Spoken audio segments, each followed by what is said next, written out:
Hello everyone, I welcome you all to my YouTube channel Krishna Shorthand Classes. Today you will be given a legal dictation of 400 words at the speed of 115 words per minute. So get ready. 3, 2, 1, start. Sir, thank you for giving me the opportunity to speak on the company's amendment bill.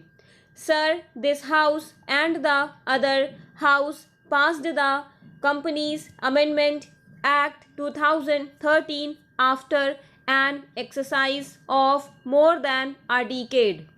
The Companies Act 1956 was replaced by the Companies Act 2013 after a prolonged discussion, deliberations with the industry, chambers and all the stakeholders. After several recommendations by the Standing Committee, it went twice to the Standing Committee. Only in 2013, the 1956 Act was replaced by Companies Act 2013. Paragraph change. Now, the Act was notified only partially in 2013 and from 1st April 2014, the Act was implemented. Within a period of 6 months, the government has come out with several amendments to the Act, and there are nearly 14 sections which have been amended. I do not see any reason for amendment of some of the provisions like removing the threshold limit for minimum capital requirement for private companies and public companies. The previous Act clearly says that the private companies should have a minimum capital of 1 lakh and the public companies should have a minimum capital of 5 lakh.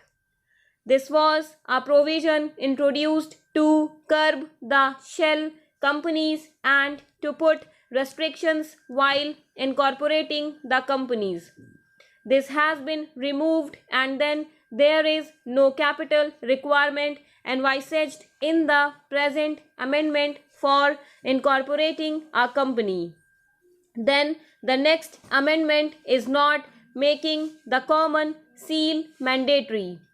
The common seal is a seal which authenticates all documents of a company, and that is a seal which is required to be documents of a company, and that is a seal which is required to be authenticated, and that has been made optional. I do not see any reason for this change. Paragraph change.